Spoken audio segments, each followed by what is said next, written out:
I have to go to the bank, but I wanted you to see this. I am having such a nostalgia kick right now. This is almost like what I used to see every winter when I was little, but of course it's just the weather.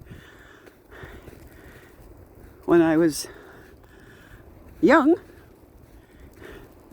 the house I lived in, every winter by December you would have enough snow accumulated so that we would have a snowman, a fort, ammunition, and possibly a couple other snow things before we had to start going to the backyard to get extra snow.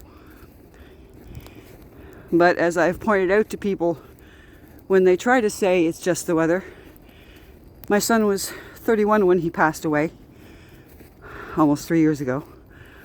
And in his 31 years of life, he saw 4 white Christmases. This is what it's supposed to be like in Canada. This is our image. We don't get this very much anymore. And later on, I'm coming out and doing a snow angel.